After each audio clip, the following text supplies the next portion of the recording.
solution. Yeah, yeah, yeah. Love, respect, unselfishness and cooperation. That's all we need to build a strong nation. We are the people to make the changes. Just WUB, and all the things that will be happen like I got blue skies. And nothing make people get victimized. Let's work together for better. We got to unite. Belize, yeah. Wake up, Belize. Wake up, Belize. Another day is here. Wake up, Belize. Wake up, Belize. We gotta keep moving. Na na na na. Wake up, Belize. Wake up, Belize. Everybody gotta put their time in. Wake up, Belize. Wake up, Belize. Voice our opinion and place your calling. WUB. Get up, make every day count. Don't waste it, people. Do your part, play a role, get where you need to. You can tune in from work or in your vehicle. If you got a problem, pick up the phone. Why wait? It's a time calling. It's a show. It no matter even if you're at home. Just call in. WUB. Wake up, Belize. Wake up, Belize. Another day is here. Wake up, Belize. Wake up, Belize. We gotta keep moving. Na na na na. Wake up, Belize. Wake up, Belize. Everybody gotta put their time in. Wake up, Belize. Wake up, Belize. Voice our opinion and place your calling. WUB. Be yourself, see yourself. This is the show, my people. Belize our hope, so to needless reason. Nobody feel left out. Is the vibe we dealing. Let's find a solution. Yeah, yeah, yeah. Love, respect, unselfishness and cooperation. That's all we need to build a strong nation. We are the people to make the changes. We are the changes. WUB. And all the things that will be happen like I got blue skies. And nothing that people get victimized. Let's work together for better. We got to unite. Belize, yeah. Wake up, Belize. Wake up, Belize. Another day is here. Wake up, Belize. Wake up, Belize. We gotta keep moving. Na na na na. Wake up, Belize. Wake up, Belize. Everybody gotta put their time in. Wake up, Belize. Wake up, Belize. Voice our opinion and place your calling. WUB.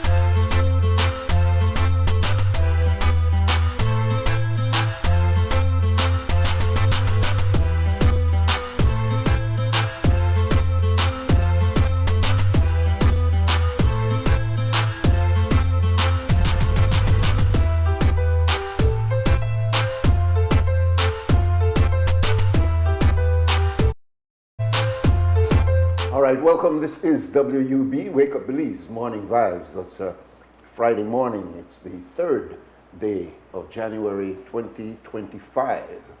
And we welcome you to the program this morning. I'm Nuri Mohammed. As you know, we go through certain steps. We haven't changed that procedure. We bring you an update on the weather. We bring you up to date also on the news from our news center. And a little bit after 7 o'clock, we begin our conversation. As I said yesterday, we do have a guest coming in this morning. So we hope that you will stay tuned with us. We're glad that you're here. We have Miss Francisca Wellington this morning giving us an update on the weather. Good morning. Moist and unstable conditions continue to affect the country and will support cloudy spells today and tonight. A few showers or periods of rain will affect mainly coastal areas today and mainly the south tonight. In the outlook for Saturday and Saturday night, showers will be isolated except for a few more over southern areas. Winds today will blow from the north and northeast at 5 to 15 knots and seas will be moderate. Low tides will occur at 6:51 this morning and 6:18 tonight. High tides follow at 12:57 this afternoon and 12:25 tomorrow morning. Temperatures this afternoon will peak at 70 Fahrenheit up in the Man Mountains, 80 along the coast and 82 inland. The moon will rise at 9:29 this morning and sunset is at 5:30 this evening.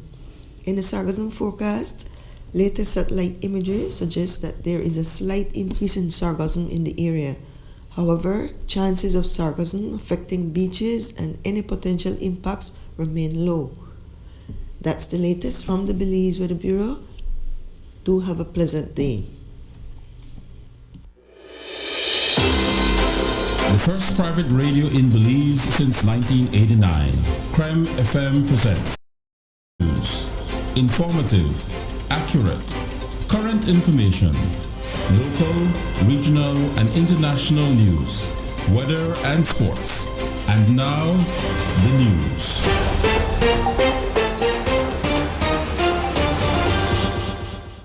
And now for our news package.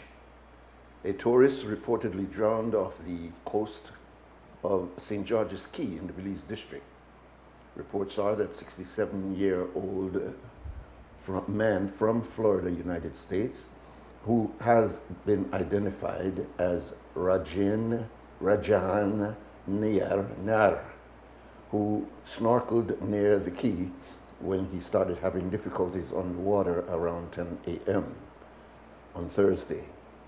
He was with a group of tourists at the time. His body was transported to Belize City via a boat. Pastor Dozie in December of 2024 wrote a letter to the Commissioner of Police, Chester Williams, following up on a police report filed on November the 13th. The report was against attorney Orson Elrington for forgery. The matter arose from the complaint he filed against the well-known attorney at the General Legal Counsel. As part of his evidence, the attorney submitted 2 engagement letters setting out the terms of his service. The counsel had the suspicion that Dosey's signature on the letter with a higher value was forged and asked the police department to investigate the matter. However, the compol in August said a complainant was still needed. When Pastor Dozie filed his report, he said he requested a copy but was being denied getting a copy of his report. On Tuesday, we put the question to the commissioner and asked if the matter is being investigated. I am not aware of Pastor Dozie filing any report. I know Dozie personally. Him and I joined police together. He was my squad brother. And when the thing initially happened, he had came to me and I had advised him to go to the General Legal Counsel, which he did. In terms of there being any criminal liability on the part of the attorney in respect of that matter, I am not sure. I see more a matter of a client and attorney misconduct. Nonetheless, if Mr. Dozie feels that there is something criminal there, we're willing to look at it, put the file together and send to the DPP and seek legal advice on the matter. I am not aware at this time, though, of there being any complaint officially filed by him. I know I received a letter on my desk from him on Friday of last week where he is asking for the police to conduct a criminal investigation into the matter. I have referred that letter to the head of National Crimes Investigation Branch for them to look at it. If there is a need to get a statement from him, if one has not yet been obtained, that will be done, and then the investigation will go from there. Because you do recall that the GLC was the one, they dealt with the case, but while dealing with the case, they learned of this letter, which they themselves found suspicious and said they would forward that to the police. It's that he's referring to, that his signature would have been forged on that document. So he's not asking for the police to address the whole situation, but that forgery allegation. Well, I'm not aware of that one, no. I'm not aware of. I've not seen that document on which the alleged forgery is being made, and certainly, yes, if the attorney did forge his signature, then that would have some criminal implication. So I did not receive anything from the JLC, I will say that categorically, and neither have I received that letter from Mr. Dozie. If those were to come to us, we will certainly look at it, and of course, like I said, that would have some criminal implication. Can you check if he filed a report on November 13 is the date he said? I will check with Mr. Dawson on that. The Compol says that the Belize Police Department has finalized its budget ahead of the 2025-2026 budget reading in March. He says that they hope to eliminate as much as possible the need for more supplementaries. We are in the process of preparing our budget. I think we have completed the process, and I have said to my FOs and my commanders that we must ensure that the budget reflects what we need. If it is that what we submitted is not approved, which happens every year, we don't normally get what we submitted, then we would be in a position down the road to say to the Ministry of Finance, we had applied in our budget for this, but we did not get it, but we need it. And certainly they're going to find a way to get it for us. We have in our policing plans for 2025, we have a number of operations that we want to carry out. We also have the northern operations, which now becomes a permanent feature of our routine policing efforts. And again, you would know that northern operation has been financed through supplementary budgets. We don't want next year we have to do supplementary budgets for the northern operations. We want that to be embedded into our recurrent budget.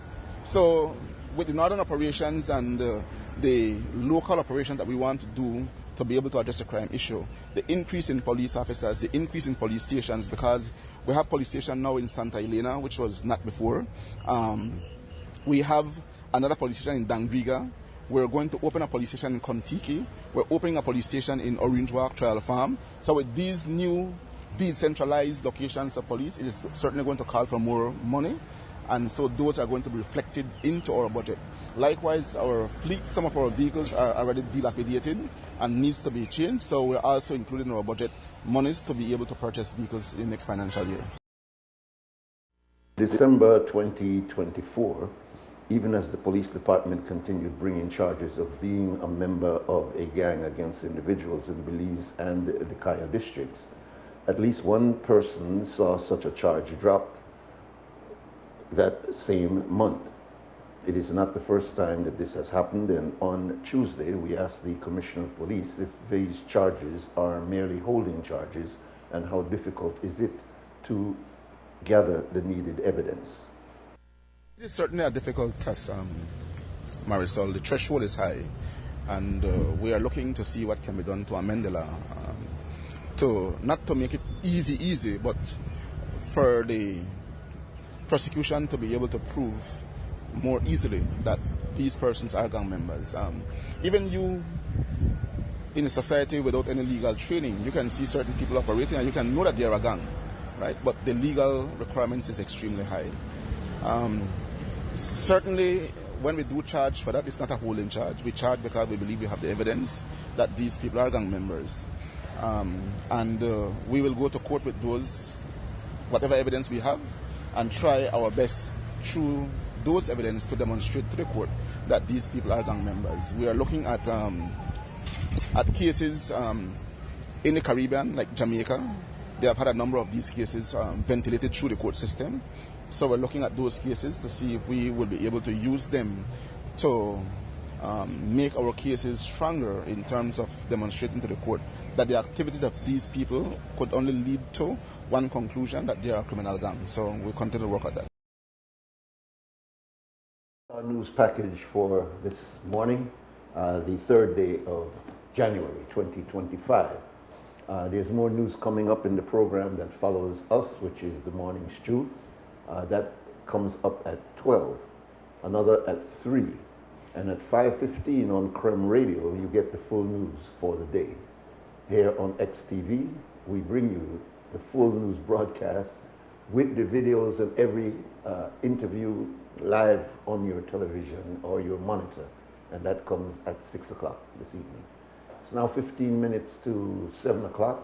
We'll take a short break, come back, and we'll open the phone lines. As I said, we do have guests coming in later, but it is your show. That is the reason why we are here, to engage you in the conversation every morning on the issues that affect us here in Belize. Stay tuned. The first private radio in Belize since 1989. The news. Informative, accurate, current information. Local, regional, and international news. Weather and sports.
is Friday morning. This is our first Friday morning on WUB for 2025, and we welcome you, and we hope that you will stay with us for the entirety of the program. As I said, we do have a guest coming in. I don't like to name our guests because with inclement weather and them coming from a distance, we may get a call saying, I can't make it for whatever reason. So we've learned over the years, be careful you don't preempt by saying a person is coming in and in fact, for whatever reason, they don't show up. But we do have a guest, and he's a very serious person, so I have no doubt that he's doing his best to be here. But we can open the phone lines now and begin our conversation for this morning. Our number's here, 280-5848, and give us a call and let us get engaged in our conversation for this morning. A couple of areas that came to mind that I think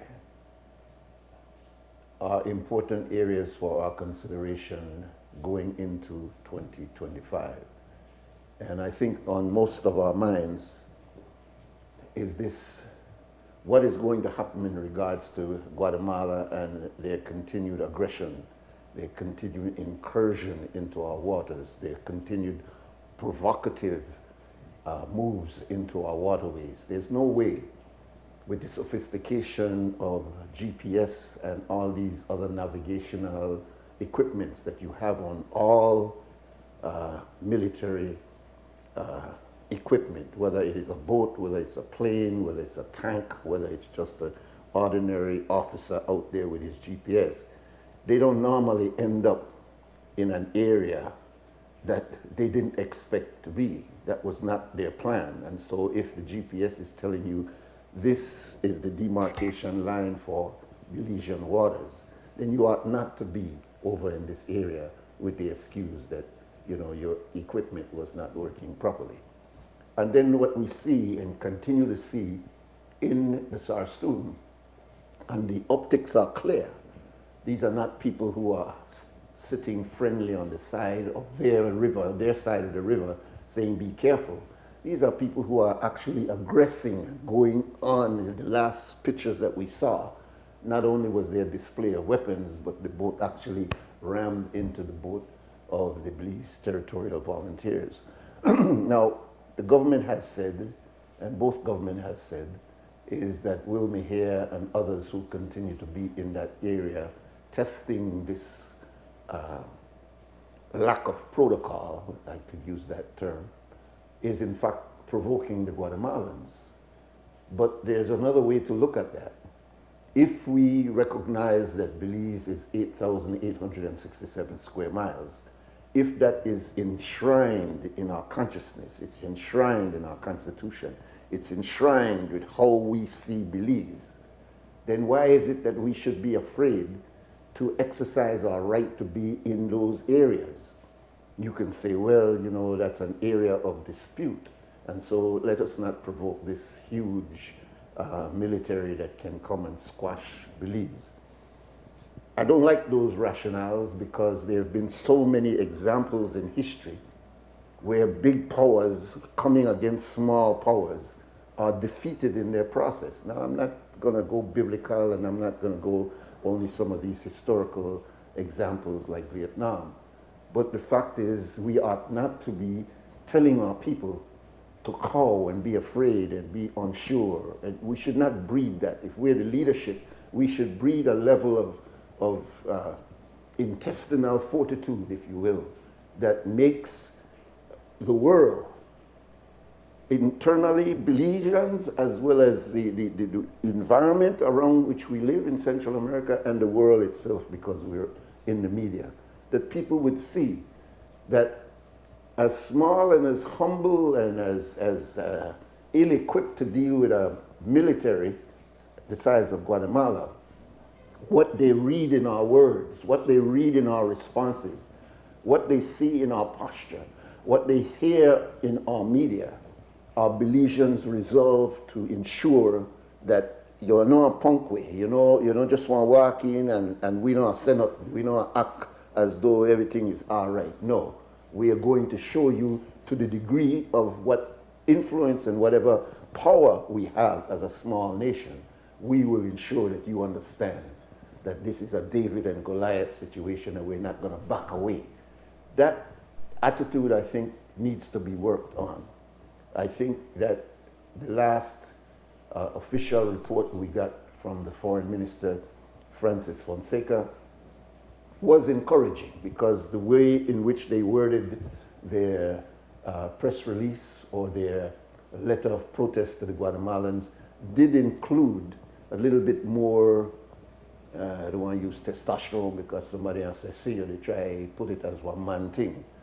I'm talking about a sense of your not going to sit back and just tolerate your aggression against us because you got 20-odd thousand troops on the ground and we only got less than 3,000 or 4,000. No, we're not going to just sit back and allow you to do that. So one of the things I think in 2025, waiting for this decision of the ICJ, in this case of what will define our territory, we will be seeing more of these tactics on the part of the Guatemalan.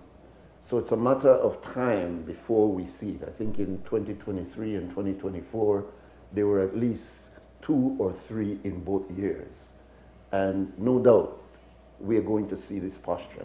My own opinion is that this is not necessarily coming from the civilian government of Guatemala.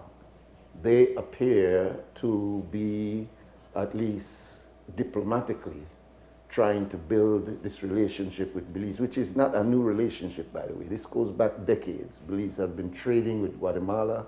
Guatemalans have been coming into Belize. Belize has been shopping in Guatemala, Melchor. Belize has been sending our students over to Guatemala universities. If we did not have this claim hanging over our head, we would have no problem with our neighbor Guatemala. In fact, there is no part of our history that we were in an aggressive posture in coming with Guatemala. And we have not even been upstart. We have not even jumped up and started accosting with diplomatic words. We have always been very accommodating, but as I said, the words I read into the last response of Mr. Fonseca is that, listen, we don't tolerate this, because this should not be. You should not be doing what you're doing. A little bit, I want to take away from Iman because when he were at the UN, he also gave some very strong words towards the Guatemalans. My point in all of what I'm saying is that as I look over 2025, there's a list of things here that I see in my own mind, in my own studying of our situation, is one of those areas that will continue to provoke us in 2025. What will happen in terms of this repeated gaffe, insults to our integrity? How are we going to continue to deal with that? And as I said, this way in which the Guatemalan government seems to operate is that they have a civilian side and they have a military side. And that military side has been the dominant force in Guatemala for over 30, 40 years. The civilian leadership is an experiment that they are backing up a little bit to allow the civilians to assert their power, but they are not letting up on the aggressive tendencies that the Guatemalan military has towards Belize. So I'd like to hear your opinion. I'm not saying anything more than my own opinion in observing this situation, and I'm certain that you have yours. Our number here is 280-5848. And again, we have been given the impression by news reports that we may not see the result of the ICJ decision on this Guatemalan claim, and we say unjust claim to our country. We may not see that until 2026. I'm not sure if it'll go beyond that. But when we started this process, I remember The news reports were saying that this will take at least 3, 4 or more years. And so 2025 or 2026 is when we are anticipating that we will be getting this decision. And as Ms. Sandra Coy continues to give us the reality check, the decision may not necessarily be what many Belizeans want to accept, particularly if this global politics that we see being played around the world, where they say to us, as they have been saying and insinuating for so many years, decades in fact, that you could solve this problem, Belize, if you will just take off a little sliver, if you want to call it, of your southern area and let Guatemala have that sense that, you know, they didn't go to court and lose, but they went to court and they did get an adjustment on their claim, their decades-old claim of owning the country. And so some people are saying, be careful, don't be thinking that the ICJ is going to come back and just say, hey, everything's all right, Guatemala, back up, go on, you know, no come wrong here. It will not necessarily be like that. It may very well be that that international court and all the pressures that come from these international bodies that are concerned about our situation here in Belize may say, well, you know, we're not sure how that population, they really feel about territorial integrity. You think all of them want to jump up and really go into the streets if a decision is made against them? Do you think that do you think that they're so distracted by their own personal concerns, or they're so distracted by other small things that they don't have time to be thinking about responding to an ICJ decision? There might be people who are speculating like that, because I mean, leaders do that. They look down the road, they make plans based on 5, 10, 15, 20 years. So I'm sure there are people sitting around the table that are saying, if the ICJ decision goes like this, what do you think the response will be? If it goes like this, what do you think the response will be? On both sides. What will be the response if Belize feels a sense of loss? And what will be the response of the Guatemalan if they feel a sense of loss? So in 2025, I'm saying that these are one of the things on the list of those matters that we most certainly have to pay as much attention to. The other area, and as I said, our phone lines here is 2805848. If you'd like to weigh in, maybe you have your own area that you are concerned about, that you are focusing on for 2025. The other area is our internal security issue when it comes to these young street organizations referred to as gangs, and the progress that has to be made with the gang situation. The gang situation cannot be something that is in a reactionary mode.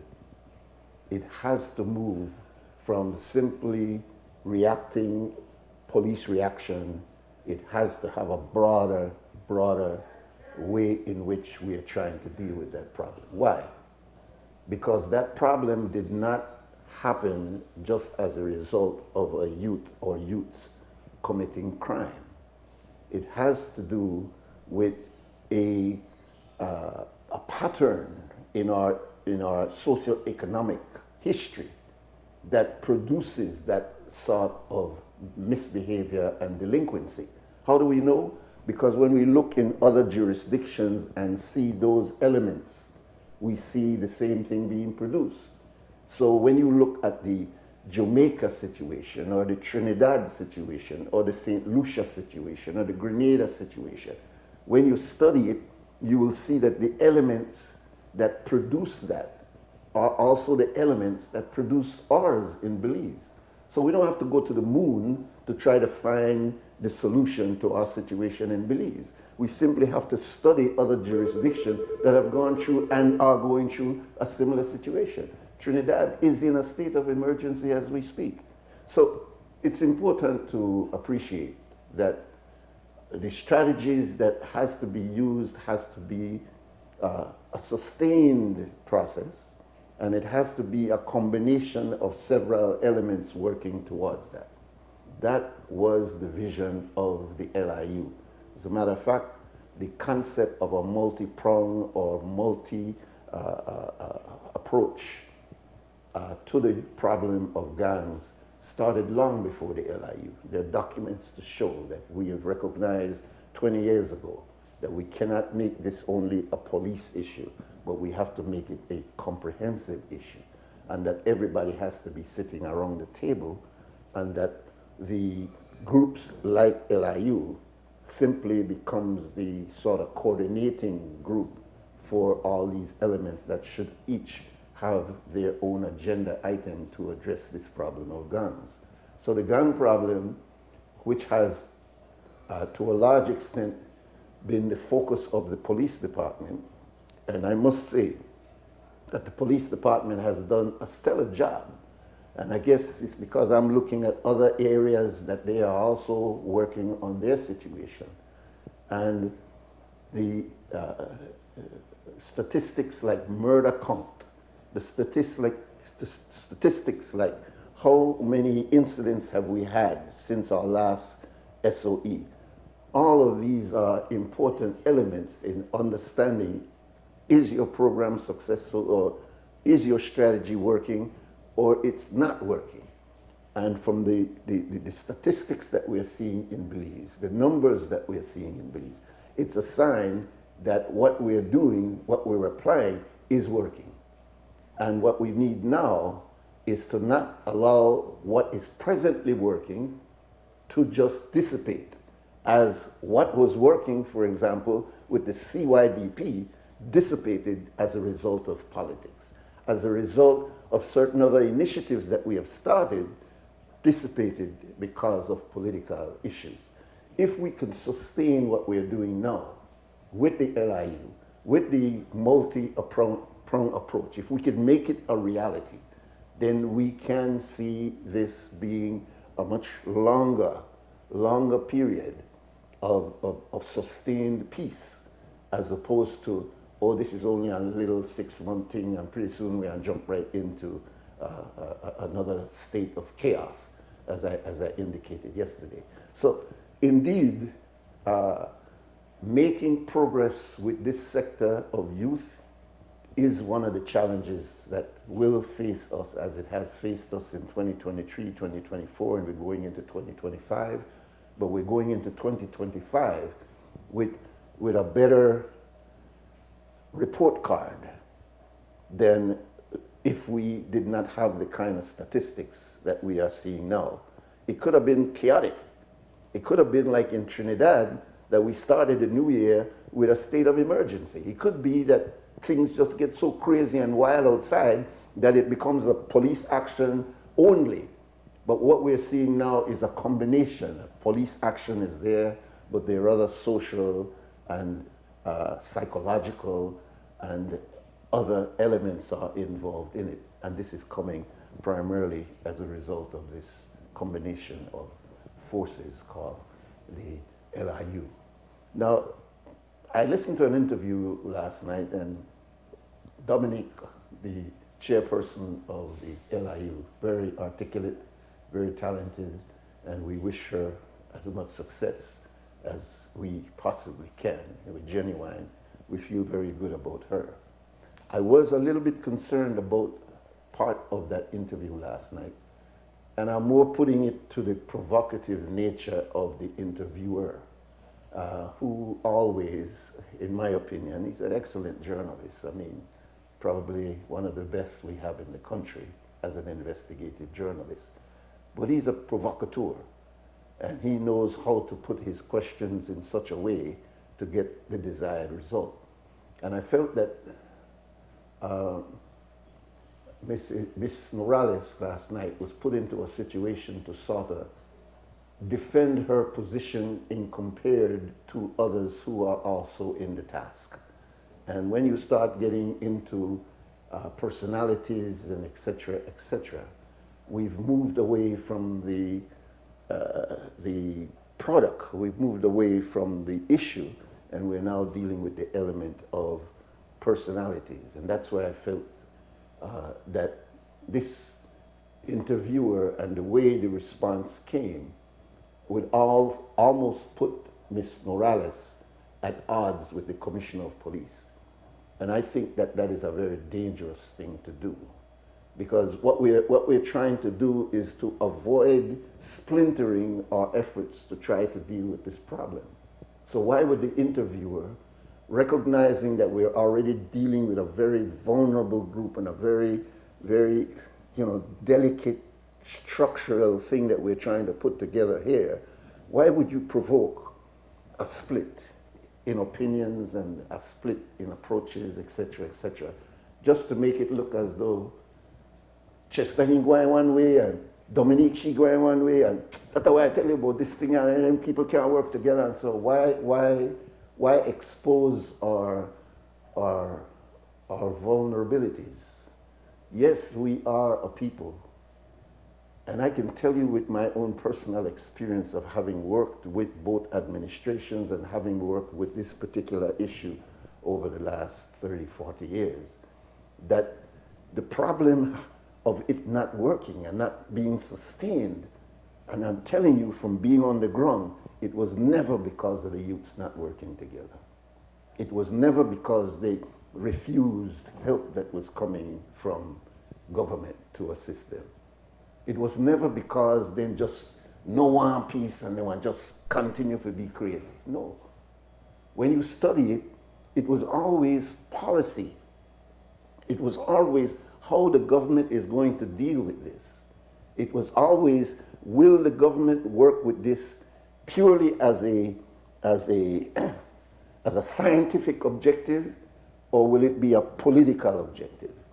If it is a political objective, then you will have a situation like the UDP starting well, let's go even further before that.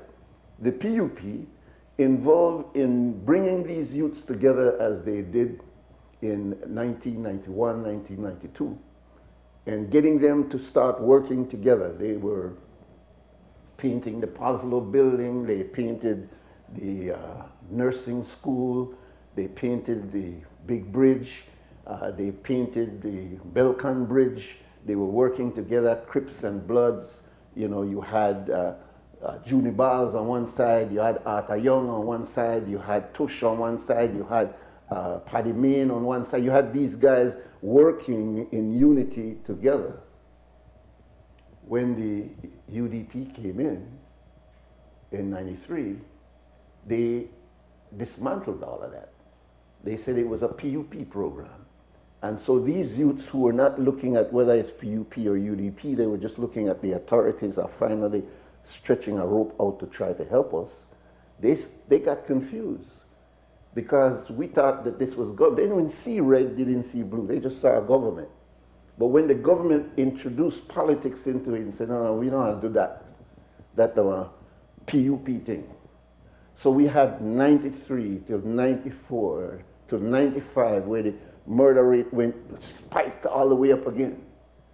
And then in 95, the UDP, who was in power at that time, decided to start the CYDP program. And that ran with them over a period of time. But when in 1998, the PUP came back in, they condemned the CYDP program. They dismantled the CYDP program. And all these vulnerable youths who were depending on what they didn't see as PUP, UDP, they just saw a rope being stretched out to them, they got confused again. So by 1995, we were into another issue of trying to negotiate a truce to try to get these youths to work together, and there came the CYDP in 1995. But by 1998, when government came in, as I said, they looked at it and said, well, that was a Dean Barrow program. Enough we programmed that. And so they dismantled the CYDP.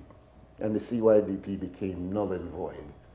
And then it was a spate again of no particular initiative towards those youths until Youth for the Future was started.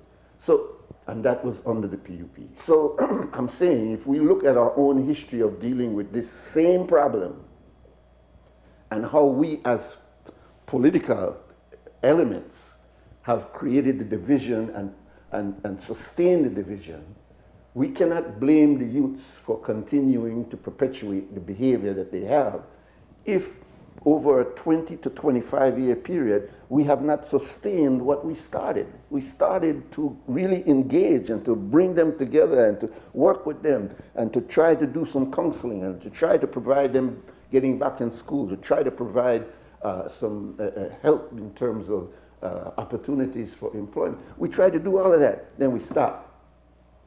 And then we start again with the same thing, elements to try to get them in school, get them in counsel, then we stop. Then we start again with same element, try to get them in school, try to get some counseling, and then we stop. And now we start again with the LIU. So if we continue to do the same thing over and over and over, we're not going to get the result that we're in fact trying to get. We're just going to be starting over and over. So I'm saying that what the interviewer was doing last night with Miss Dominique, it gave her a wonderful opportunity because, as I said, she's very intelligent, very articulate, and she has a very strong head on her shoulder, and I wish her all the success in everything that she does. She's my friend. But I'm concerned of that manipulative aspect of that interview at the end, and I felt that there should be no need to put Dominique Norales at loggerhead with Chester Williams. That is defeating our purpose. And in a way, if that was the intention, it's irresponsible. Because what you're doing is you're continuing this perpetuation of this element, which is a very, very delicate and very vulnerable group, to dissipate again. And then what we have to do, let's start all over again, which is like Sisyphus. You push this stone all the way up. You strain. You push, you almost to get hernia. You finally get it up at the top. And you change your administration, you roll all the way back down. But it's the same problem. So when the new administration come in, what do you think they have to do? Get behind that same stone and start to push it and push it till they get it into a manageable place. Why would anyone, whether it's journalists or whoever, why would anyone want to interfere with that when you see that that is an existential issue that is not PUP, it's not UDP. It is something that we need to work on as a society. And then let's also be very careful. Sometimes your picnic, you know it. They know you're picnic. So maybe you don't have no concern about will make them boy continue to kill one another. I don't know, from me concern. Me don't got no family in that. I hope that's not the thinking. Because if that's the thinking, then that's very sad, because that means that you look at us as, well, you know, I could do what I want with this population. No, you can't. You cannot allow us to go into chaos. And the element of crime on the street and gang element, these are situations that can be very chaotic for any society. And you can see by the way our Caribbean governments, and even in the United States, continue to try to bring these elements under control. I want to stop here for our first break. And I already see our guest is in studio, so we will probably pick up these other areas.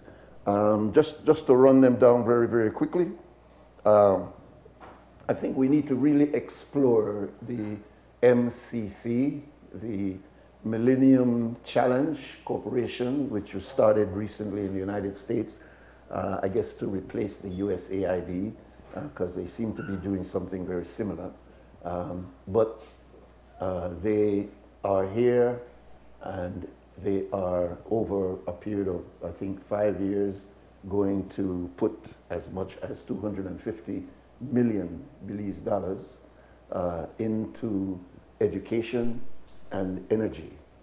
And in the area of education, that, to my mind, is absolutely good news, because one of the elements that has been a major problem, even though education, I believe, gets the majority of our budget, it's still not enough. Because what we're doing with education is preparing for the future, but we're also trying to correct the past. We're trying to correct some of these traumatic situations that our young people have inherited because of the dysfunctionality of an inherited educational system that did not suit our own peculiar situation here in Belize. We were following an inherited educational system, and here we now have this elitist system where you literally got some people who walk around thinking they're better than the next one because they garner some higher level of institution compared to this next one. That's a skewed educational system, because the educational system, if anything, is supposed to prepare you to become a better leader, a better helper for those who are less privileged, not to become an elitist. So we need to correct the past, but we also have to be planning for the future. And so money is coming into our educational system is good news. And particularly, I said yesterday that the Minister of Education has said in an interview that he wants to see a substantial amount of these funds put into addressing the issues that we're faced with on the south side of Belize City, where so many of our youths are falling through the cracks, and that the educational system can approach it in such a way that they can access opportunities for these young, primarily males. Again, in 2025, it's traffic, man. Yeah. It's traffic. I won't say more on that. Again, this consumer protection. We've gone through a number of exercises about price gouging and civil servants helping us, but it still happened now, even right over this Christmas period where we were supposedly free of GST, we still may find people where they jerk away. So this issue of having a well and a robust consumer protection, and it needs to go beyond grocery store, because we are consumers all the way around. So we need to strengthen that whole idea of what we're going to do with consumer. And then lastly, and I will end here because we have to take a break, we need to expand this idea of the SME, this idea of the small and micro enterprises. Because, and it has been said over 30 years ago, our economies, at the way we are functioning, are incapable of absorbing and giving all our high school and our college graduates a job. It's not going to happen. And the BPO is not a 20, 30-year thing down the road. You can't build your house with that. That one job where you could get phased out any minute with this AI.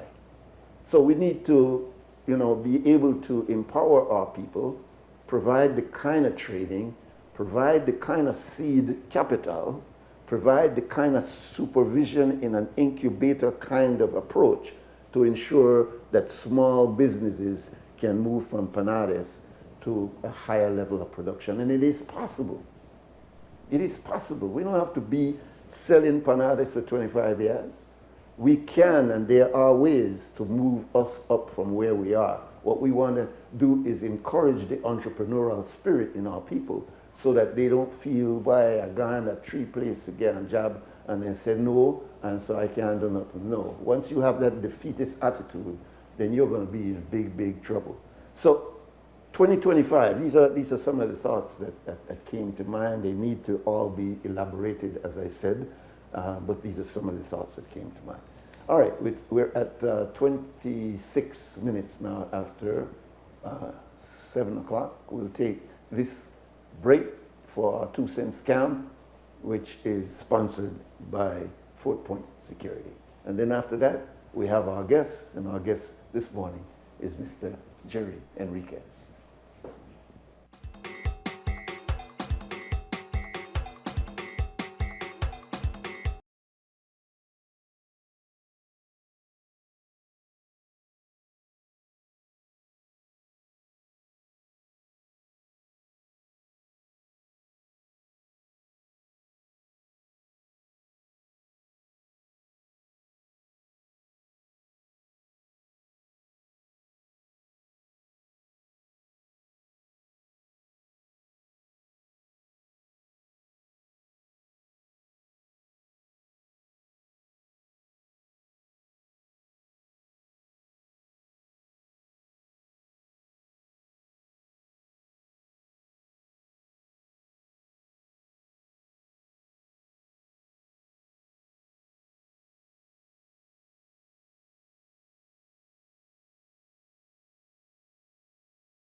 is WUB, Wake Up Belize Morning Vibes, the early 2025 programs. And, you know, when I smile and say, careful what you're doing on that first day, because you might end up to do that the whole year.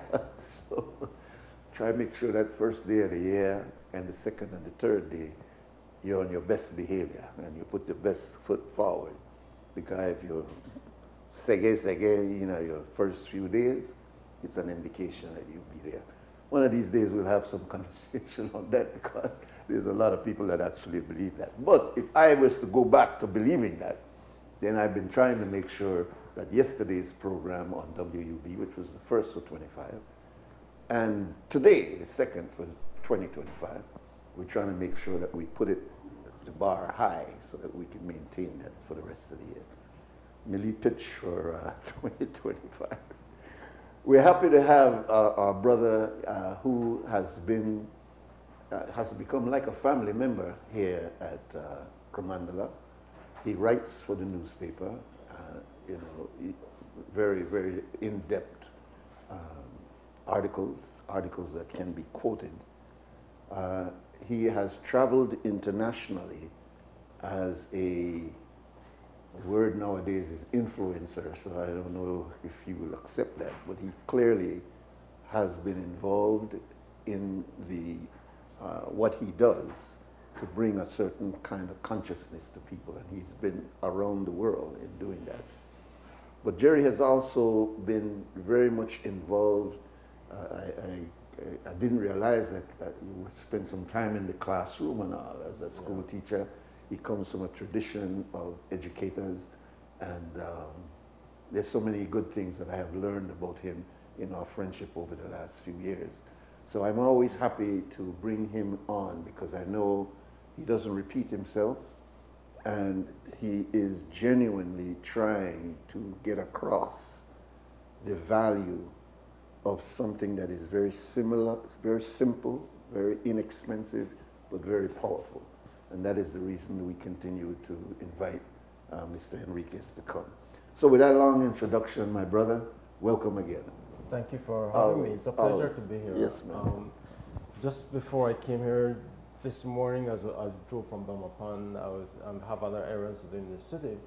But I was thinking of the road that got me here to the studio in a way over years. If I may say that, when I was a teenager, my father used to buy the mandala a lot, and every weekend, that was a bonding experience for my father and I. Every weekend, I remember like Saturday evenings after I finished my chores, we would sit and he would read one newspaper, I read the other, and we would share some ideas. That's how it started with a mandala, and then over time, then I started to write just as a, you know, just wanted to write something, and I sent it, and then being invited to be here it is an honor.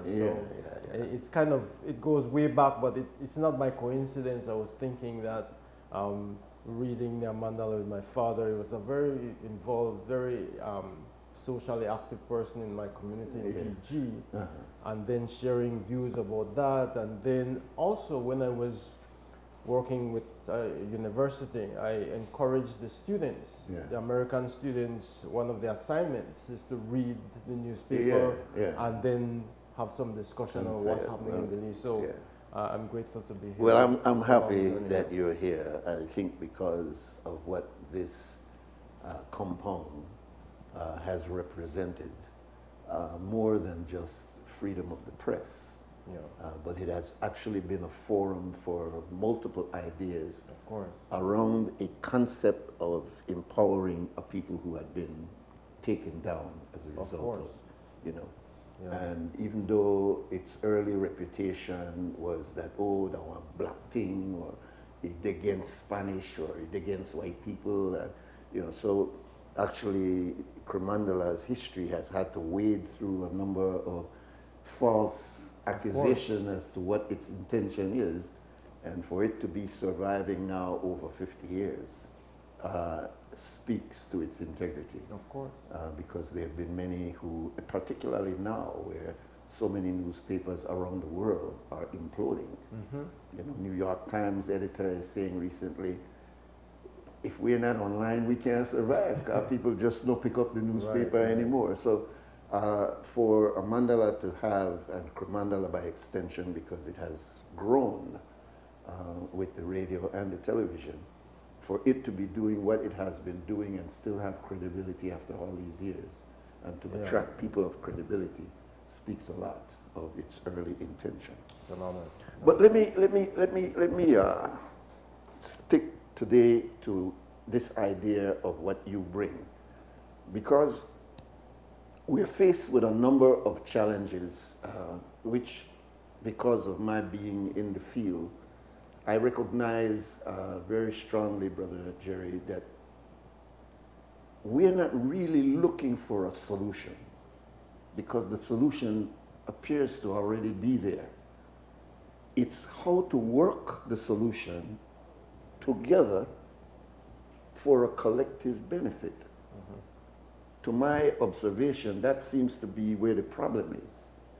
That we, in this orientation of our education, have become so egoized that, as one writer says, when we have conversations, we're simply waiting our turn to dismantle everything that you just told me. Or I take everything you've said and paraphrase it in my own words as if I tell you something new. And people who study psychology, they observe those things. They see that, guess what? You're going around in a circle here. You're not really making progress. So I have said to myself that more so than knowing exactly what the mathematical solution to this problem is, it's more finding out how you will know the solution and I will know the solution can work together for the bigger purpose. So I'd like you to address this oversized ego that we have, where we can't hear each other. We got a run against mentality with each other. Instead of me congratulating you, I'd more try find out where, in case particular gal, because the gal that used to mess with the head early, when she look on me and you, I want she see that I could handle myself better than you could handle yourself. So we miss the point of working together out of a colonial slave situation, which requires unity. It requires controlling ego. It requires staying on the focus of what you're doing rather than you and him. Let's deal with the reality. So I'm asking you to comment on your experience over the years of, have you found what I have found to be a reality? And if you have found that, to what remedies do we go to try to at least treat each other like brothers and not be afraid and not think that you will outshine me and all of these other things that seem to hinder us? A very deep question with lots of tentacles involved in it. But I think what you're pointing at is there's a structural problem in society in which, as you mentioned, people are looking for external sources of satisfaction and happiness. And in every case, even religions teach you that there's a God out there, there's somebody out there, everything is external. And in trying to get whatever that external thing is, whether it is material and sensual pleasure, when you try to get that, that will make you happy. That is the delusion that people live under. And then around that kind of thinking is the ego. People want to get, there's greed, there's hatred, anger, jealousy. But that is inbuilt in this system that has run human society for centuries. And we have enslavement of people, we have in this new paradigm, we have people coming in to acquire as much land, property, and trying to trample on people in order to get ahead. So I hear what you're saying is that people are just trampling on others to get ahead. And in that mix, there's hatred, anger, jealousy, greed. Unfortunately, though, our education system has not been effective in addressing those core human relations problems. So even if persons acquire high levels of qualifications in the academic setting, there's that deep lack inside in the way that they relate to others, in valuing human beings, persons, respect, all of those values that bring society together, build trust, respect, compassion, all of those things. So even our economy is built on this kind of competitiveness in a way that destroys nature, others, self. I've been interested in this for a long time, and you know, as part of my journey as an educator, I used to teach in primary school, high school, university level. I used to be involved in religion in my early days, very involved in the Catholic Church, in all the rituals, as many Garifuna persons do. But even as I'm doing those things, there's a core part of me that was disturbed. High levels of alcoholism as people are trying to escape the sufferings of their life. I see that in my town. Good men, brilliant men, just tearing themselves down and becoming alcoholics. In fact, there was a friend of mine I knew who was a PhD in psychology, a counselor, but an alcoholic. Wow. So it shows that even though you might have high levels of attainment, there is that core part of people that is yearning and struggling for something that is meaningful. There's a disconnect that needs to be worked on. And then when I went to study psychology myself, the Western style of my psychology, I felt also there is something missing. Yeah. And fortunately, I was introduced to a form of deeper connection with self through a practice called Vipassana meditation, and where it is a meditation that teaches, it is non-religious, it is non-sectarian, it does not involve any verbalization, no visualization, no imagination, just pure observation of what is happening within ourselves, with our thoughts, with our body sensations. And as one practices that more, one realizes that all these external distractions, all this chasing for material and sensual pleasures, and when we get that, it is not enough, and we want some more and more and more. When we realize that, all of these problems that we see in human society begins with the mind. And if we cannot take time to examine our mind and spend just a little bit of time to examine the content of our mind, the state of it, the quality of it, then we just live as if we were programmed with these preconceived ideas that society. Well, let me be provocative then. Let's start with, for those who are listening, what is the mind, Mr. Enriquez? What is the mind? Very good question. It is the collection, it is not the brain. Okay. Within us, there's a whole collection of consciousness, whole storage of knowledge, even within the body, from which we draw. It is not something that is, what I say, it is not something that is concrete, but it is a whole collection of memories, of consciousness, that if we pause, we will realize these thoughts, conversations, inner knowledge that is there. If we get so busy and distracted, then we're chasing all these external things. We are not attuned to listening to what is already within us. So is the mind, is it a given, like the brain in the skull, yes, or is it something that if left uncultivated, no use you even having this thing called mind? You always will have it, but then it is how do you develop the awareness of what is in the mind. And one of the very basic exercise, very simple exercise, to be able to recognize what is happening in the mind is to pause in silence and observe each breath as it goes in and out, in and out. You just take a little while, even a minute, and you focus your entire attention on the breath. Now, how do you do that? Because we have talked about that before, and I want you, the average listener and viewer, to experiment with this, because we didn't bring Mr. Enriquez here just to talk, but rather to share. So you're saying, take 1 minute, breathe in and out. You're already doing that, but be conscious of that breathing in and out. But you also said, and put everything else out of your mind. No, I'm not saying put everything else out. No, okay. I'm just saying just observe. Okay. So the idea But is, aren't we distracted? You know, I'm talking about myself.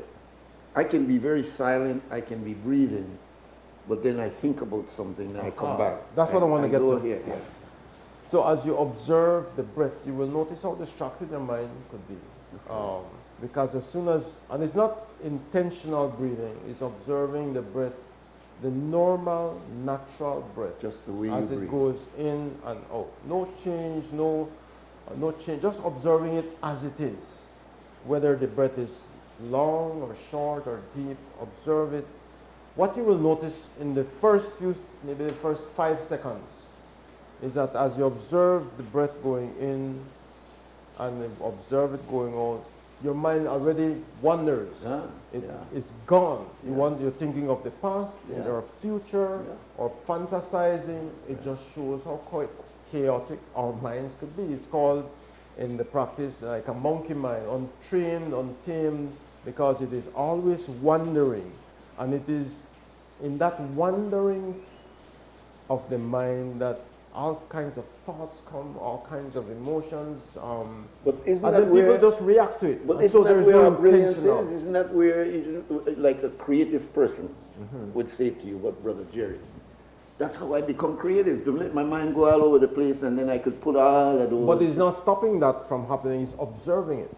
Okay. So it's not pushing away anything, it's not, but It's not looking at that as being wrong. no, but it's not just looking, just observe it. observing it. Okay. And from there you could draw out what are the most important ones that you want to pursue, because it will be flooded with hundreds, thousands So of you're thoughts. saying then that as all these thoughts are coming, some thought, I will stop at the thought that really I want to pursue. You might want to do that. I might want to Yeah. pursue that.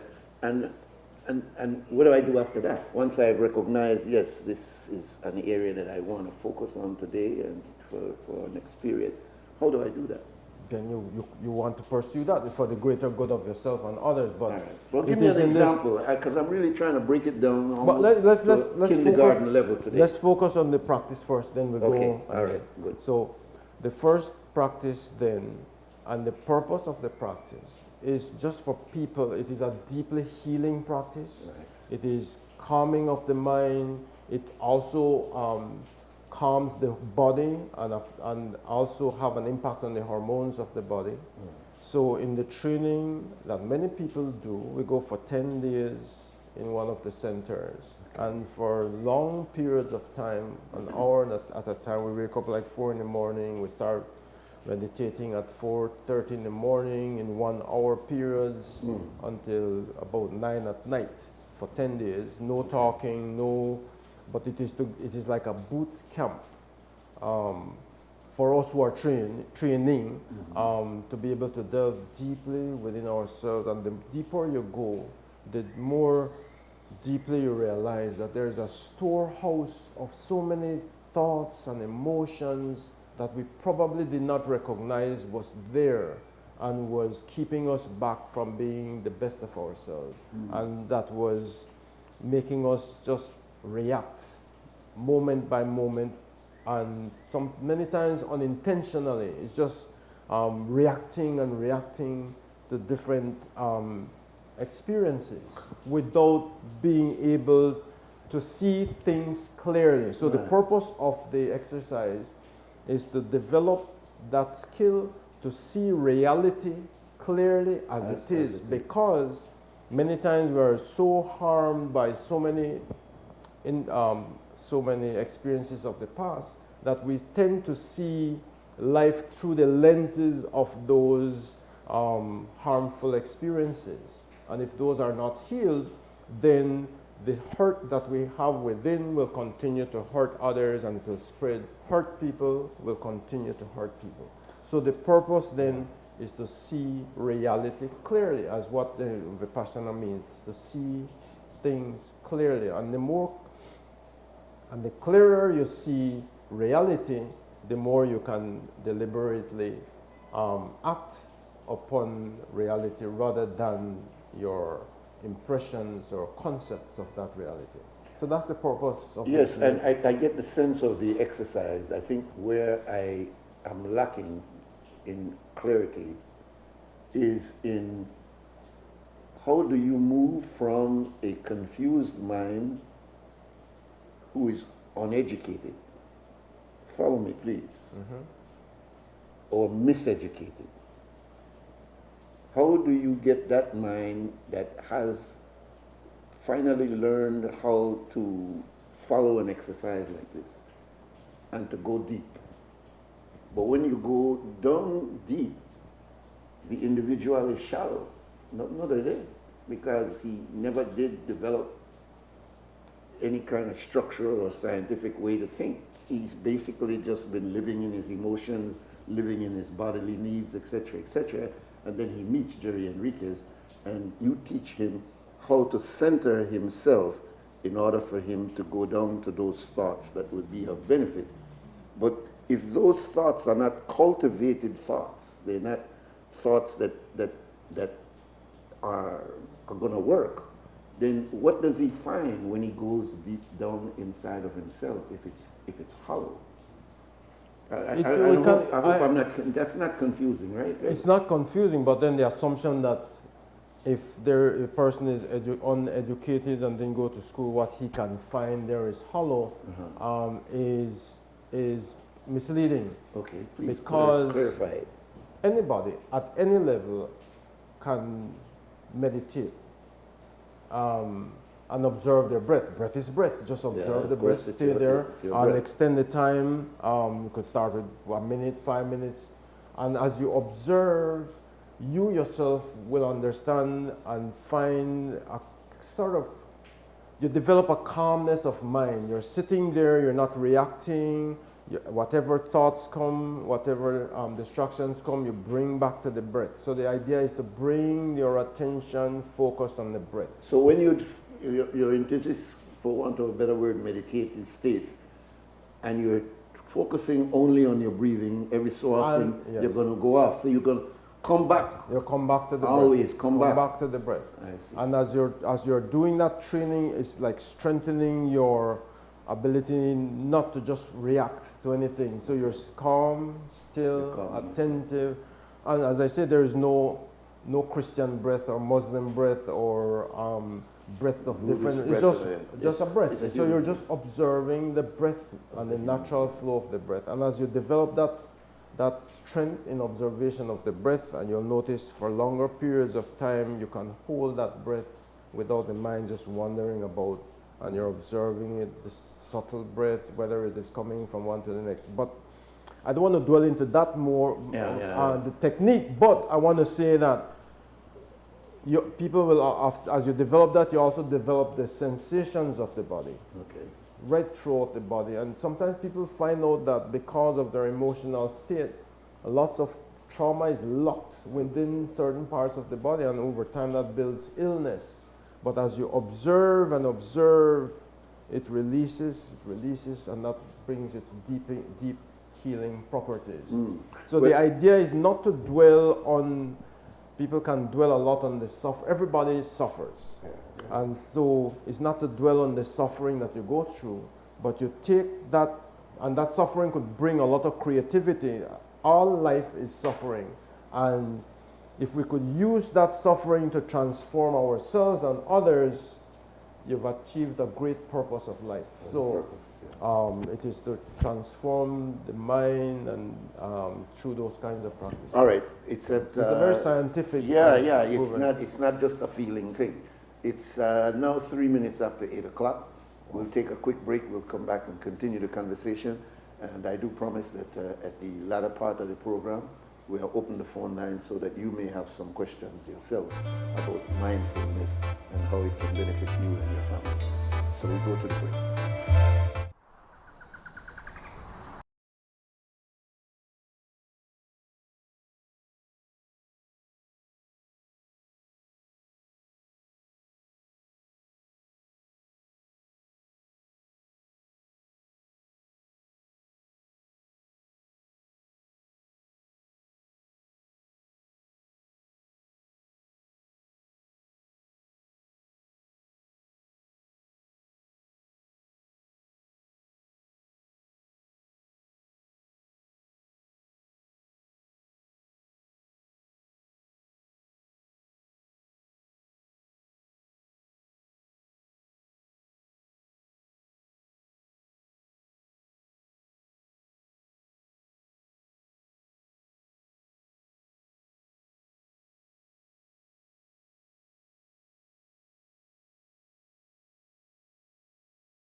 Secretary Enriquez, and we're talking about how to gain control over your own breathing and over your own sense of self. And it is an exercise that we have been sharing for some time, but it needs repeating until people have really captured it. So go back again. You said when you come back, you would like to focus on the issues affecting people in their office, in their home, in their schools. And I've asked you, because I know that you've been to the Belize Central Prison, to also include how mindfulness works for the frustrated person who can't get along with the boss, or the woman who is pretending in front of you but not telling her the beating he took last night from her husband, and she has to pretend it's all right. These are traumatized situations. So show us how this exercise, this meditation, and how it's done will address those kinds of traumas that people are walking around with. One of the reasons people are going through a lot of trauma and suffering, and are trying to find ways, as I mentioned, externally to deal with this trauma, and they really genuinely want to heal.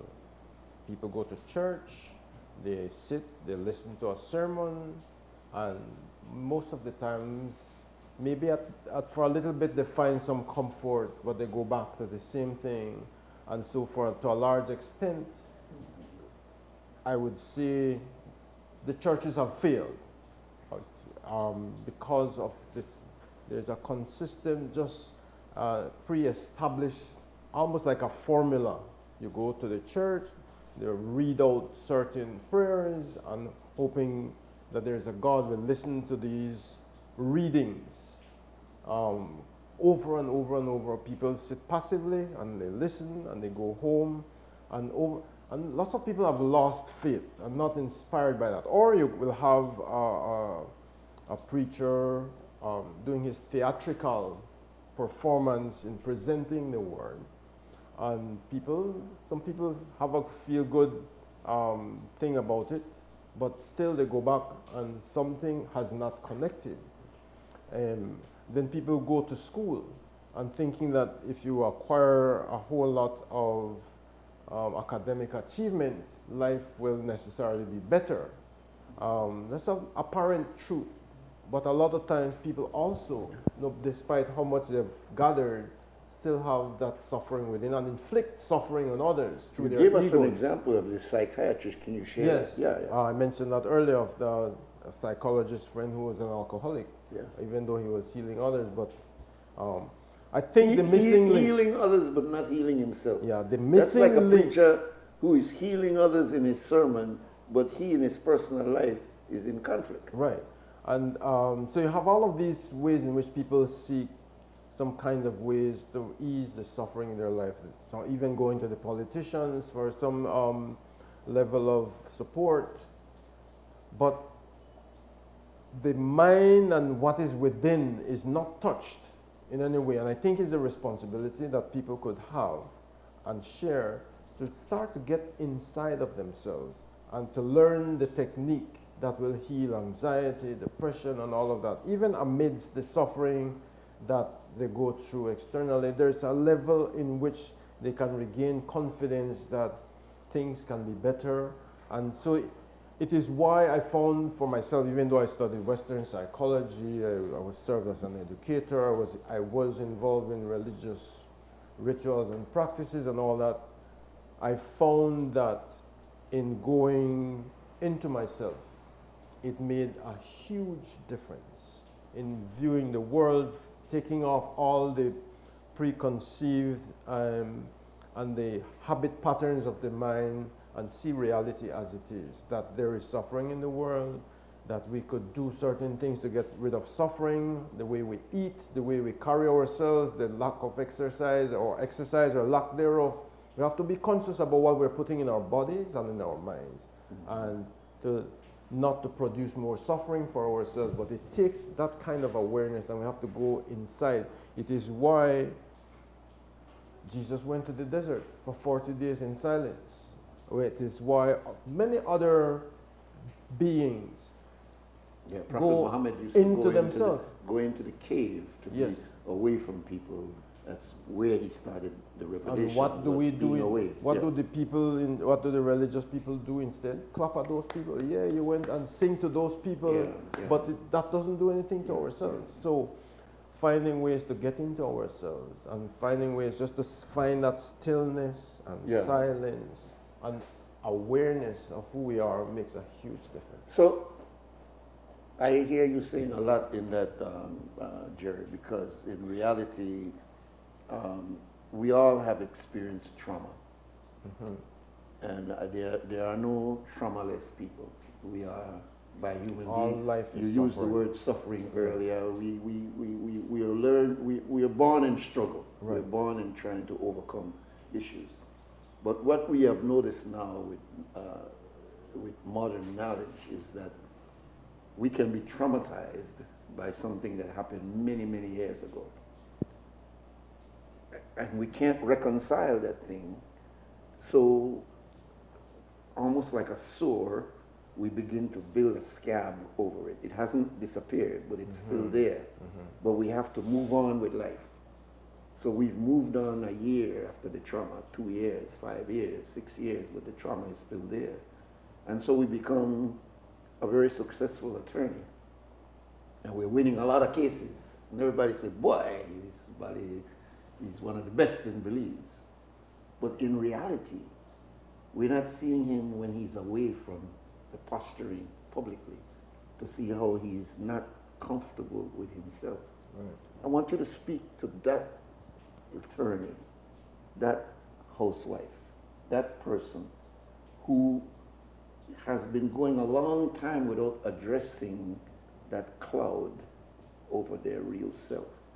How do they do that? And with your Western psychology training, you know that sometimes when you mess with them traumas there, that if that individual is not, Sometimes you re-traumatize people. yeah, if they don't know how to deal with that, you can tell them about how they power rape them, or how they, this one will do this, or you sit down and watch it where they get shot in the head, and you're trying to help them with words. But no, you're telling them, no, you got to go inside and begin to deal with that. What Western psychology is now realizing, and which I was frustrated about when I was studying, and I really got very frustrated, even though I was one of the first Belizeans to belong to the National Association of School Psychologists in the U.S. I combined, or I looked at Eastern psychology, which is that psychology that encouraged people to go within. And so what Western psychology is now doing is to combine Eastern psychological practices with Western cognitive psychology. And what we have in that combination is what they call mindfulness-based cognitive therapy. So that the therapies now involve mindfulness. So rather than just this talking about the problem and people, some becoming re-traumatized with it, it is training them to also look within and just observe without reacting, and let that not loose itself out, because the body can't heal itself, the mind can heal, but you have to give it that acceptance, nurturing for it to release and heal.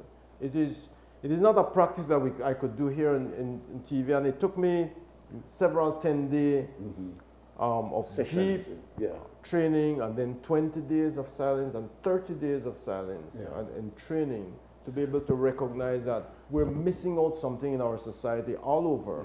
And increasingly in the United States, in Canada, in other countries, they're introducing mindfulness practices within the schools, so that if the child knows that technique and practices that technique, within one generation, it is believed of that child practicing through the school system will have a better society.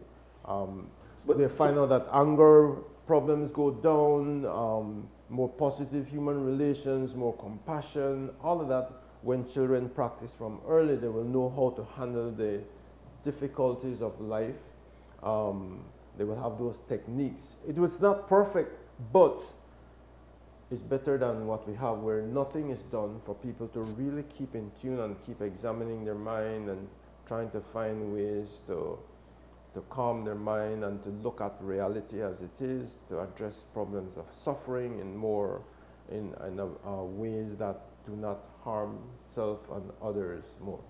How do I live in an environment where I am correcting myself? I am using self-control. I am only doing what I know deep inside I should do. But I'm surrounded by a society who don't think like that, who don't behave like that. I am being additionally traumatized by the dysfunctionality of the society. Well, I'm calm. So how do we deal with that kind of, it's a dilemma. I know, that's the problem that many go through. That's many the dilemma. people come... Like you, I want to know how you walk so calmly through the society when you see the kind of dysfunctionality that is being displayed, sometimes not necessarily intentionally, but just, like you say, coming out of previous traumas. I feel like I have to treat you a certain kind of way, and you're trying to tell me as a person who is calm and, brother, I'm not your problem. No. But I really feel you are my problem. So how do we deal with that calmness that comes as a result of this exercise when I'm in an environment that is totally traumatized? And you have to say that you're not detaching yourself from these situations. Right, You find ways to get involved, to build change. You're not going into the You're cave. not at all. In fact, you're more, in a way, charged to be able to find ways to deal with all of these. Yes. So tell us about that, because we want to meet people. Like I go to the prison and teach inmates to find ways, and I've done some workshops with some of the guys in the streets. Yes. And I always remember one guy said, "Man, it's better than weed," because he feels so I'm in control. That he doesn't have to run to that be able to find that level of calm that he wants. But within that calm and dealing with the storm requires compassion and understanding, respect for others. So you see all of these, let's say, negative energies, destructive. You do as much as you can to be able to draw people out of that situation. But it requires compassion, not arrogance to say, well, I'm calm and everybody else is doing stuff, and so it's just compassion, doing as best as you can to help others to alleviate their suffering and assist them in ways that you can. So you're not detaching, you're more prepared in a sense to be able to confront those things without being drawn into repeating the same cycle of energies that are negativities that are perpetuated. The reason I'm going down that road there is because I guess I'm old enough and my age will show here, is that I have seen so many efforts on the part of groups to try to bring us to this personal consciousness.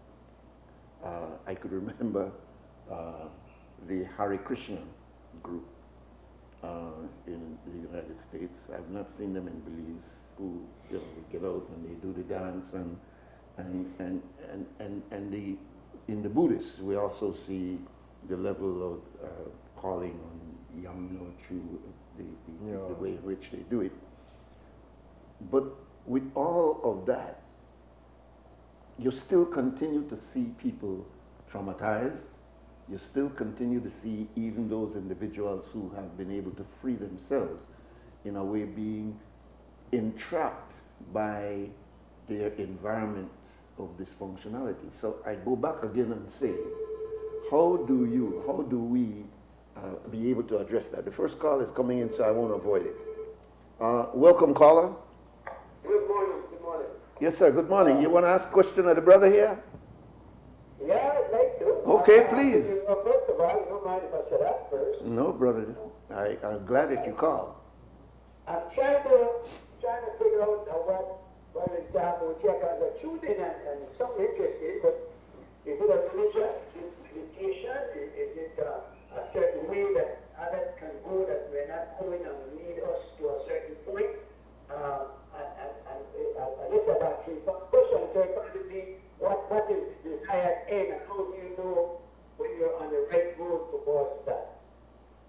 That's a good question, G. Very good question. You want to stay on the line, or you want him to just go ahead and read? No, thank you very much. All right, thank you too. Yeah. That's a very good question. Very good question. Yeah. If it is a religion, no. It is a practice of discipline. It is a practice to be able to be aware, deeply aware of oneself.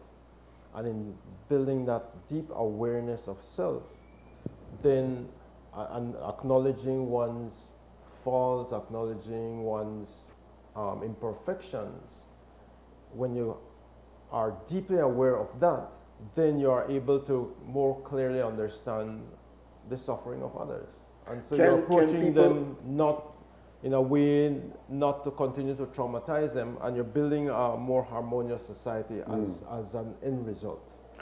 So you're getting rid of all the anger and hatred and gossip and killing and all of those things are proven scientifically by these practices that those kinds of things are eliminated to a large extent. But the caller asked a very good question, and we are opening up the phone lines now at 280-5848 if you want to call and ask Brother Enriquez or make your own comments. But the caller is making an interesting point, because religion is practice. It's dogmas, etc., but you attach yourself to it by certain practices. You wake early in the morning, you have prayers. Throughout the day, you have certain ritualistic things you must do in order for you to be in there. For you to be meaning conscious, not just in there. But as I listen to you, and you talk about things like compassion, okay, you talk about things like charity, you talk about things like showing respect and love for others. Aren't those, in a way, religious principles and practices that you find in other faiths likewise? Of course. This practice could also deepen one's faith in one's religion. Many times in religious practices, people pray mindlessly. That means they're saying the words and their minds are distracted. Very distracted. Yeah. You go to a school and you see how kids pray in the morning. They're saying the words and their minds are all over. Even within church. Yes. I know exactly what you're talking about. Yeah, but what if their minds are trained to be focused, calm, and attentive, and those words are deliberate and they have deeper meaning and are connected with self? It makes a huge difference. So that while this practice is not religious, it could enhance people's religious practices in various faiths. Imagine if a preacher does some mindfulness practice before he goes to preach, and the words are intentional and the congregation is connected. Imagine the space for silence within the church setting, and people are given that opportunity to absorb the whatever the lessons are for in that sermon. Yeah. So it becomes a more mindful practice rather than mindless repetition of stuff, which is what is failing within these churches, because people go in, their minds are somewhere else, they're worrying about what clothes they have, if it fits in, somebody steps in, and wondering about, that person's shoe, and they're in church, or wondering what's going to happen next, what's happening at home, because the mind is not trained to be there, to be present where it is at.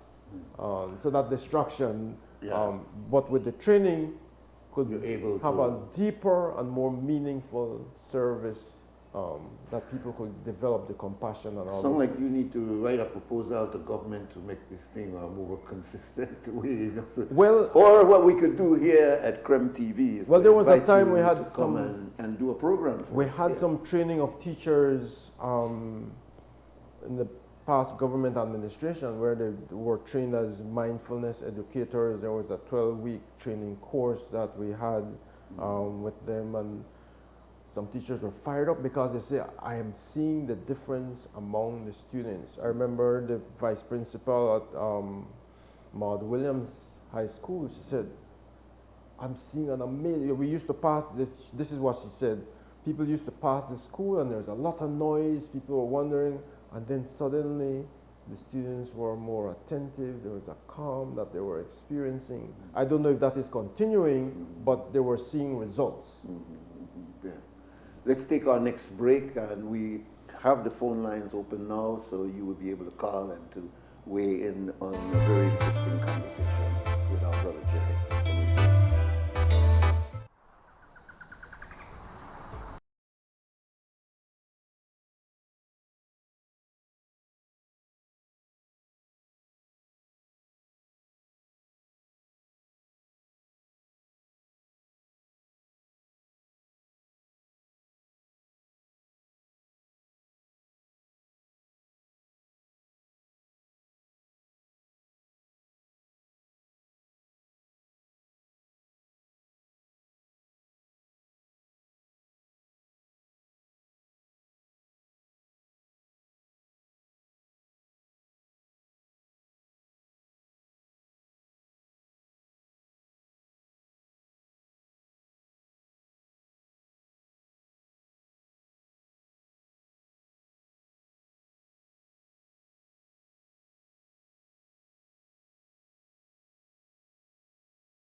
we are now ready to open up the phone lines for our brother Jerry Enriquez.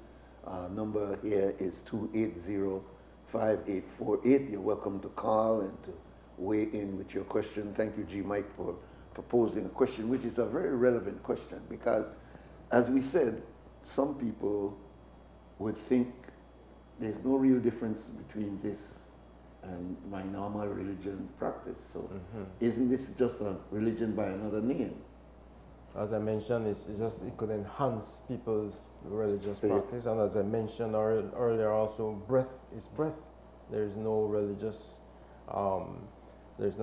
attachment to breath, but in the practice, it could enhance people's awareness, not just about religion, about things happening in the world, about politics, looking at it from a deeper level of analysis, crime and violence.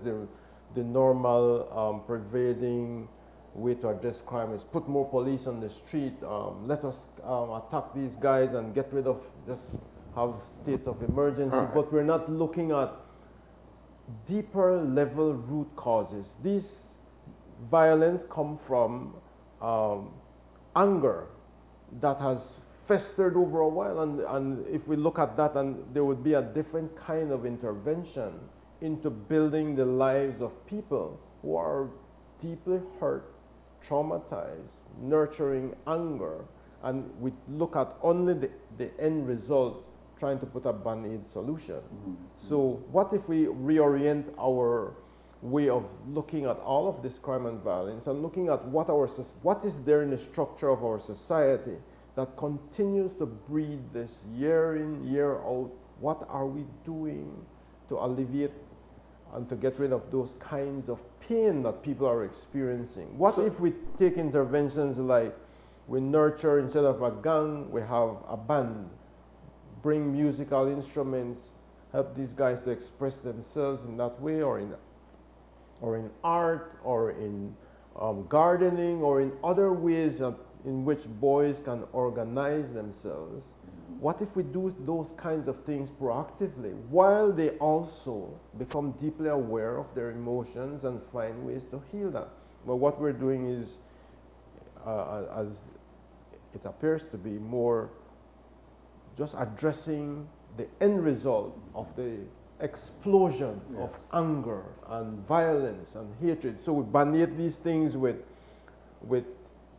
piecemeal approaches and programs, domestic violence thing, or let us have more police for this, or more. What are we not doing to nurture human beings who will lead families, so that they have a sense of well-being, that they are appreciated, that there is hope, there is meaning in life?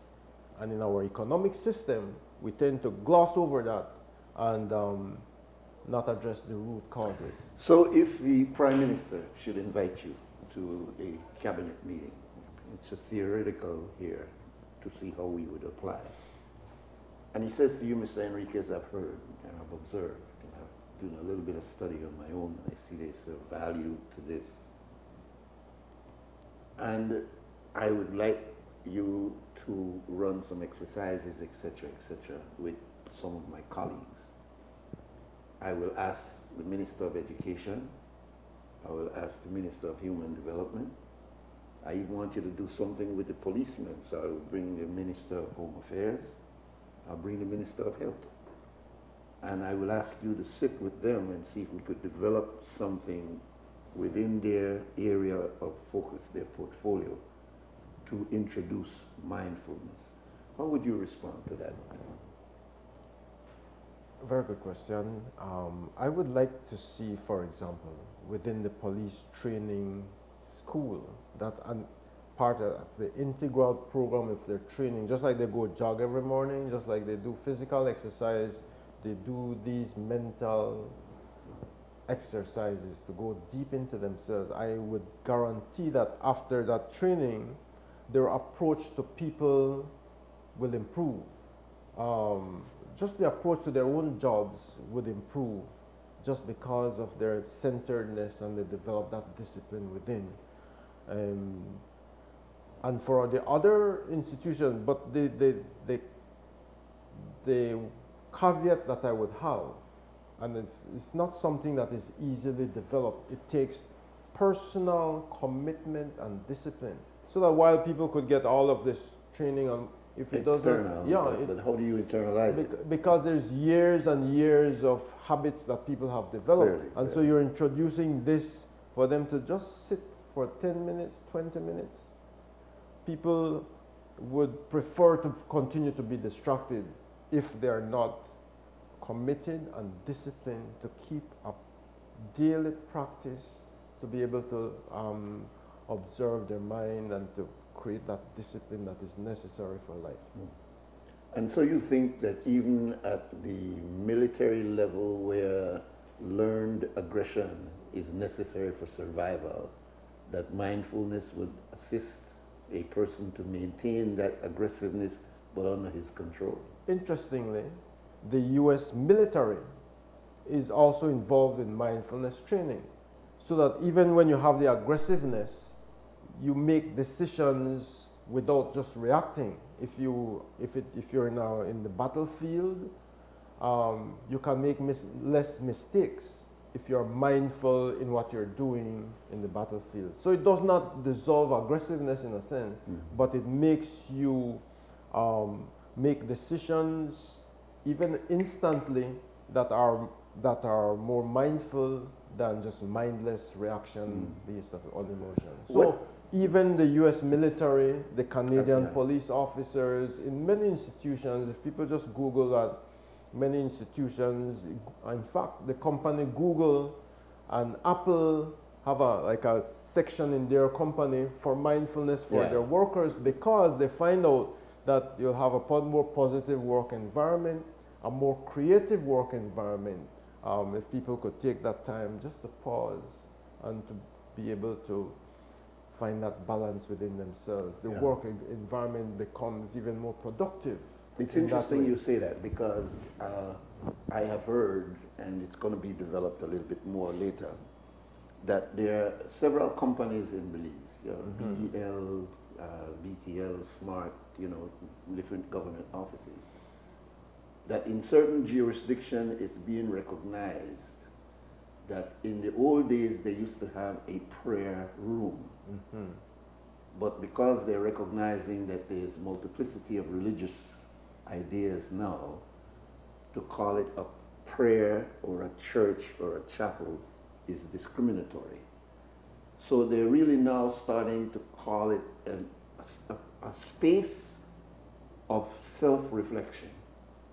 So if you and your colleague in the finance department, they have a quarrel, an argument, and you feel something come up in you, the suggestion is that take a few minutes out and go to that room, balance yourself off, and then come back out and deal again, as opposed to I'm taking the rest of the day off and I'm going to a bar room and I'm going to drink off this problem because you already get on my nerves anyway, and it's a repeated thing. Then tomorrow morning I come and deal with the same jerry. So it's been found with some of these companies, Sony and some of them, that if you have this space within the company itself, where any employee has the right to say, I need a break, and they can go. They don't have to leave work, but they can find that space in that compound to do that. Do you think that that is a useful thing for Belize? Definitely. In fact, there's a lot of problem within the workspace where people are really stressed out and stressing each other, and then they shoot one another in America. Just because they bring their anger, they bring their negative states, and they're interacting with others, and especially when you have the top-down approach where supervisors and bosses feel like they could disrespect others and stress them out because of the state of being of the supervisor or the boss. So it is important that people find that space. Definitely, that's why a lot of companies are as you mentioned, integrating those spaces in the workspace. More of that needs to happen in Belize. And as I mentioned, the end result of that kind of space is increased productivity, a better work environment. People look forward to go to work when they could find that space where at work they do not have to absorb within themselves the anger and all the negativities of others. So, and you don't have to wait till the Christmas party or definitely the New Year's party to release yourself. Right. And then when you get drunk, you cuss out your boss. yeah. So we got to take this next break, Jerry, and Yeah. then we'll come back. I hope that someone else will call and be able to entertain you. But even if they don't, believe me, the information that you're passing over this morning is so valuable. So it's not a matter of calls that will determine the value of this. We'll take our next break, we'll come back, and it'll only be for getting some final comments from our brother, or if you could push in a call during that time, that you need to get out of here by 9 o'clock.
right, we just have a few closing moments here with our guest this morning, Mr. Jerry Enriquez, outstanding Belizean who has been making in a way, a silent contribution. We're not hearing a lot of noise, but clearly where he has shared his information, his knowledge, and his training, we have seen effect. I personally have seen his impact in the prison. He and I have worked on training programs with youths on the street, and that's why my respect for him is there, because I see the result of what he has done. And he's probably been on this show here at least 4 or 5 times already, and that will not change in 2025. We think that what he shares has great implications if we can appreciate what he has, right? Jerry, I guess we'll give you some, all right, this person here finally. All right, welcome caller. Yeah, Brother Nuri. Yep. Jerry. Hey, what's going on, Will? Happy New Year, man. The same to you, my brother. Yes. Thanks, Will. I just want to add to the conversation that I hope that people listening today, especially the police and the gang leaders and the LIU leaders, contact Jerry with some of the guidance. I really feel like this thing worked, my brother. I'm telling you 100%. Absolutely, brother. That it worked. Absolutely. I can tell you for fact it works. Yeah, definitely, and I totally agree. And I just hope that people listen to this. And besides this that Jerry has contributed, he has also written a lot about the redivisioning exercise that's needed in this country. Yes. And I hope that people read and listen to what he's saying, and that the government listen too, because he has talked in his writings in the Amandala and elsewhere about the importance of the redivisioning, and yes. Maybe the whole parliament needs to have before they get there and act like some real idiots. Just have a 10 minutes or 5 minutes of some meditation. Meditate before you decide about the redistricting, right? If you do that, you might go ahead with the redistricting. Well, but just I think like calmness in a house before too, bring a lot of. That's the objective of the prayer. That's when we ask a preacher, someone, they've never invited an imam to do it, and they should, because imams have opened the Congress, and there's no reason for you to deny the Muslims in Belize from that. But I think that if it, reach out and let them do that. I kind of distracted myself just now. I'm agreeing with you that if you had those who open the House of Assembly, or I should say the National Assembly meetings, that it begins with a sense of that mindfulness. It may be less hostility and the kind of behavior that we see go on with some of our leaders in the House, because they've gone through a mindfulness exercise before they actually start the session. That's a good point, Will. Very good point. Indeed. Thanks, brother. Thanks very much, Will. I just to say a bit more about what Will said.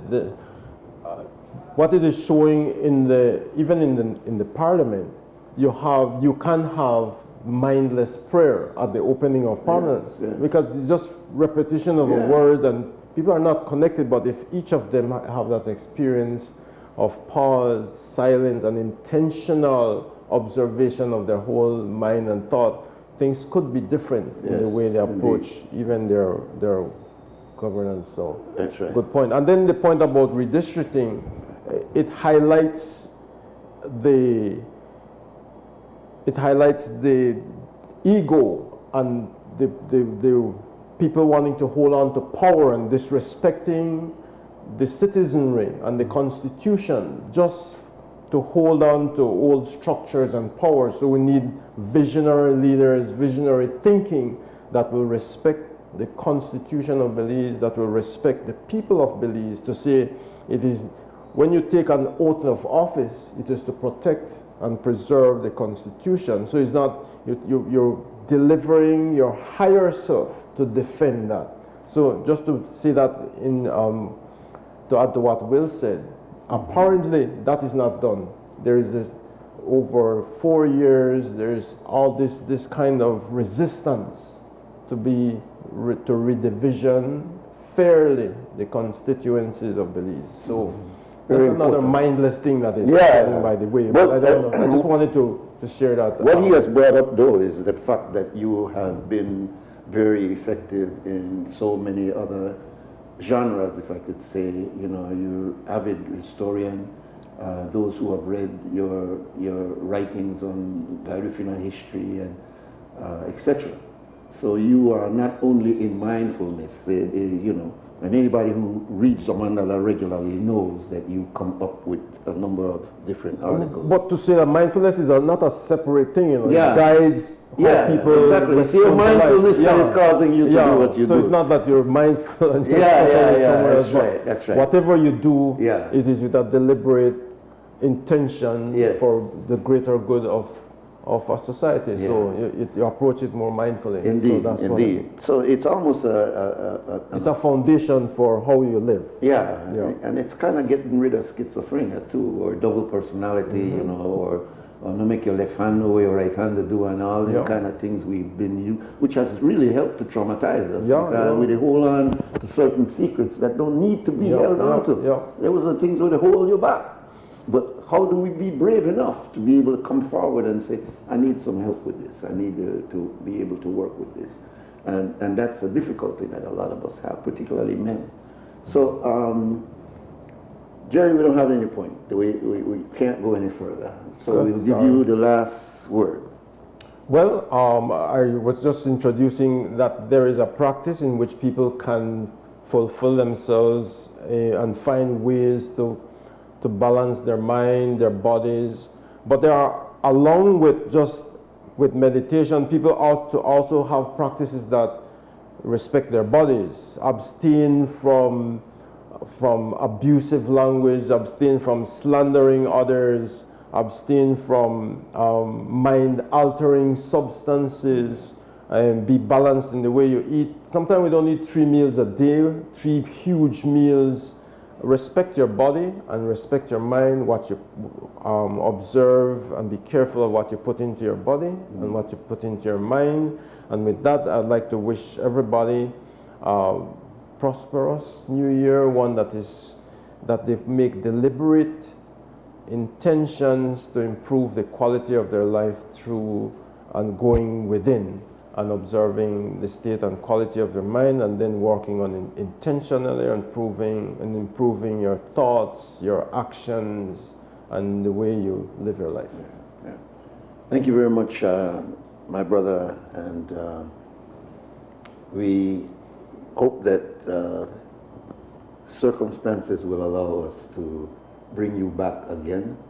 As I said, I know that from time to time you're on Sunday Review, and the other programs that our sister Yaya has been doing.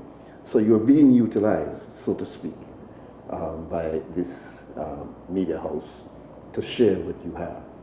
I would also want to say to you, because we're saying it off the air, that in 2025, let us see if we could work out a spot for you here on XTV, because this ought not to be periodic. This ought to have some kind of consistency where we can do these exercises and people can learn from them. So, my brother. Thanks very much. Respect and thanks. I'm honored to be here. We'll break and come back and close off. Huh? Oh, no? Okay. All right. I'm so into breaks that I'm breaking even when they should not be breaks. So, let us thank those who were involved in bringing the show to you today. Downstairs we have Anthony Grant in the simulcast. Upstairs, Christy Flowers as our MCO.